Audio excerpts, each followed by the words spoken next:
अस्सलाम वालेकुम my dear students of class 10th। जो हमने पिछले लेक्चर्स में पढ़ा था वो था चैप्टर पॉलिनोमियल।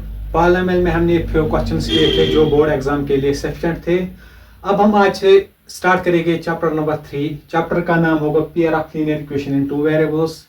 आज हम इसका बेसिक देखेंगे, क्या क्या आता है इसमें, हम ये डिटेल पढ़ेंगे। स्टार्ट करेंगे पहले इंट्रोडक्शन के साथ। जैसे यहाँ पे लिखा है pair of linear equation in two variables, पहले हमें यह भी सीखना है टू वेरिएबल मतलब क्या होता है, पेयर का मतलब क्या होता है, पेयर हम किसे बोलते हैं, पहले हम पेयर सीखेंगे। जैसे मैं यहाँ पे बोलूंगा x plus Y equal to 10 and 2x plus 3y equal to 7। यह है एक इक्वेशन, यह है दूसरी इक्वेशन। जब हम दोनों इक्वेशन की बात करेंगे, जब हम एक के साथ लेंगे दोनों इक्वेशन को, तब हम बोलेंगे पेयर। तब हम क्या बोल सकते हैं, पेयर। पहले हमें अब वेरिएबल की बात करनी है। वेरिएबल में क्या क्या आता है।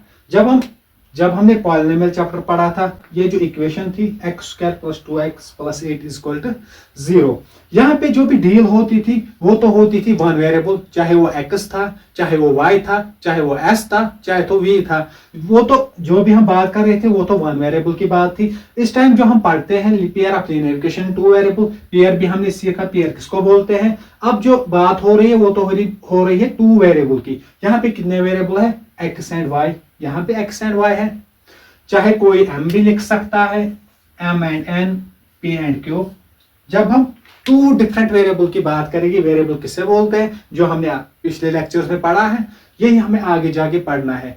इसमें हमें ग्राफिकल रिप्रेजेंटेशन भी करनी है। ग्राफ कैसे बना सकते हैं, एक तो वो बात है। दूसरे इसमें कुछ फ्यू टर्म्स हैं, जैसे कंसिस्टेंट, इनकंसिस्टेंट, जैसे unique solution, infinite many solution, वो भी हमें पढ़ना है। वो क्वेश्चन आते हैं बोर्ड में, एक मार्क्स का भी क्वेश्चन आता है, 2 मार्क्स का भी क्वेश्चन आता है। ये तो हमें डिटेल। अब हम रेशियोज की बात करेंगे। रेशियो में हमें चेक करना है इसमें कितने सॉल्यूशंस हैं। जो भी हम इक्वेशन लेंगे, हम पेयर ऑफ लीनियर इक्वेशन लेंगे, वहां पे हमें चेक करना है सॉल्यूशन क्या क्या है। जैसे कि बात होती है unique solution, infinite many solutions and no solution. पहले हम सीखेंगे यूनिक सॉल्यूशन कब आएगा, इनफाइनाइट सॉल्यूशन कब आएगा और नो सॉल्यूशन कब आएगा। यहाँ पे मैं एक इक्वेशन लूंगा, x1 plus by1 plus c equal to 0, x2 plus by2 plus c, c1 भी बोल सकते हैं और c2 भी इक्वल टू 0। पहले हमें सीखना है कैसे हम सॉल्यूशन को चेक करेंगे, ये मैं पहले सिखाऊंगा। जैसे मैं बात करूंगा a1, पहले हम ये भी बोल सकते हैं a क्या है और b क्या है, x क्या है, y क्या है। जैसे x की बात करेंगे एंड y की बात करेंगे, ये दोनों वेरिएबल्स है। एंड जो a एंड b है, a एंड b क्या है, ये है रियल नंबर्स। रियल नंबर्स इतना याद रखना है, x1 y1 x2 y2 ये सब वेरिएबल्स हैं। जैसे हम बात करेंगे a1 b1 a2 b2, ये सब क्या है, रियल नंबर्स, ये याद रखना है। अब पहले हमें चेक करना है। हम चेक कैसे कर सकते हैं, जैसे हम ये भी बोल सकते हैं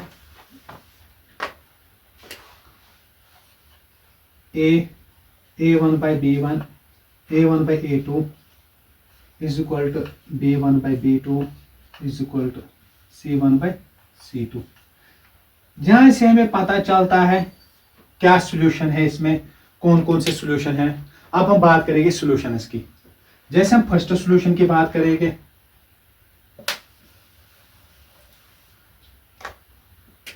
पहला a1 by a2 b1 by b2, a1 by a2 does not equal to b1 by b2।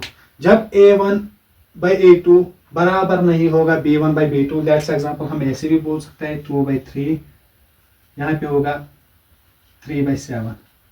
यहाँ पे वैल्यू क्या है, 2 by 3। जब हम क्वेश्चन को सॉल्व करेंगे तब हम जो वैल्यू निकलेगा तब हम डिसाइड करेंगे वैल्यूज कैसे है, तब हम बोलेंगे कितने सॉल्यूशंस है। यहाँ पे मैंने कोई एग्जांपल ली 2/3, यहाँ पे मैंने लिया 3/7। ये दोनों डिफरेंट है, ये 2/3 ये भी 3/7 नहीं मिलता है, हम बोलेंगे does not is equal to, तब क्या सोल्यूशन आएगा, तब आएगा यूनिक सोल्यूशन। यूनिक सोल्यूशन, ये जो बात होती है ये होती है सॉल्यूशंस के बारे में। जब हम इक्वेशन को पुट करेंगे, इक्वेशन को सॉल्व करेंगे फर्दर, तब जब हम वैल्यू चेक करेंगे तभी हम डिसाइड करेंगे ये यूनिक सॉल्यूशन है। अब देखेंगे दूसरी बात क्या है। पहला क्या मैंने बोला, a1/a2 does not is equal to b1/b2। दूसरा जैसे हम बात करेंगे a1/a2 is equal to b1/b2 is equal to c1/c2। अगर हम बात करें कि a1/a2 b1/b2 c1/c2, जो भी यहाँ पे वैल्यूज आएगी, a की बात करें, b की बात करें एंड c की बात करें, सबका वैल्यू सेम होगा। जैसे मैं यहाँ पे बोलूंगा 2/6, यहाँ पे भी आएगा 2/6, यहाँ पे भी आएगा 2/6। फर्दर भी हम सॉल्व कर सकते हैं, 2 1 2 3 1/3, यहाँ पे भी 1/3, यहाँ पे भी 1/3। हर एक जगह वैल्यू सेम है। जब वैल्यू सेम हो जाएगा तब हम क्या बोल सकते हैं, तब हम बोल सकते हैं infinite money solutions. Infinite money solutions. दो की बात होगी, a1/a2 जब नहीं बराबर होगा b1/b2, तब हम क्या बोल सकते हैं, यूनिक सॉल्यूशंस। जब तीनों का वैल्यू सेम होगा तब वो क्या बोल सकते हैं, इनफाइनाइट मनी सॉल्यूशंस। होगी दो की बात। अब हम तीसरे की बात करेंगे।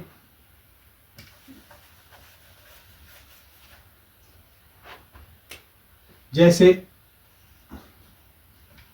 a1/a2 is equal to b1/b2 is equal to c1/c2।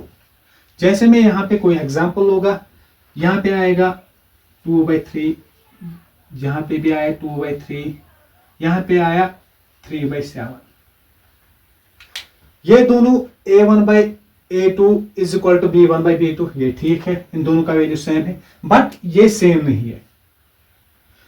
जब b1/b2 बराबर नहीं होगा c1/c2, तब क्या आएगा, पहला जब मैंने बोला यूनिक सॉल्यूशन, दूसरा क्या आया, इनफाइनाइट मनी सॉल्यूशन।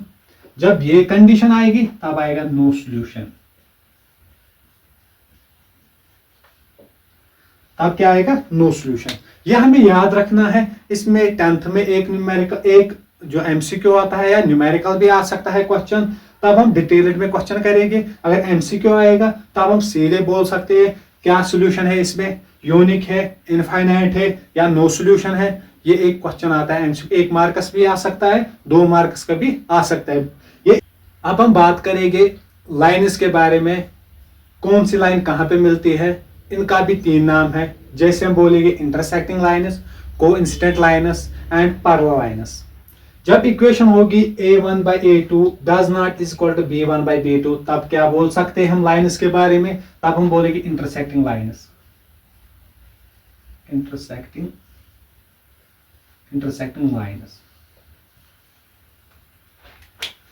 जब हम दूसरी बात करेंगे a1/a2 b1/b2 c1/c2, जब हम ये बात करते हैं सॉल्यूशन के बारे में तब हम बोलते हैं इनफाइनाइट मनी सॉल्यूशन। जब लाइन्स की बात करेंगे तब हम बोल सकते हैं coincident lines. Coincident lines.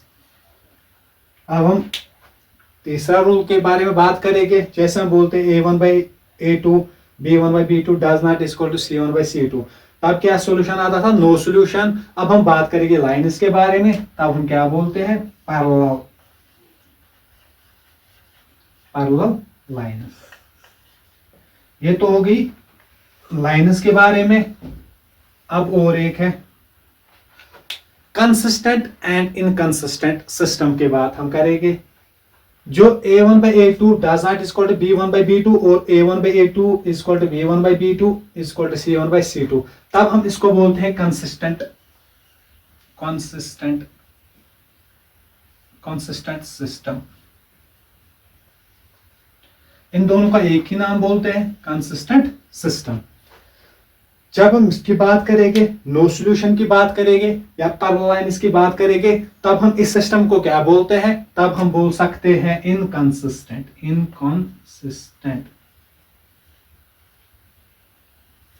Inconsistent system.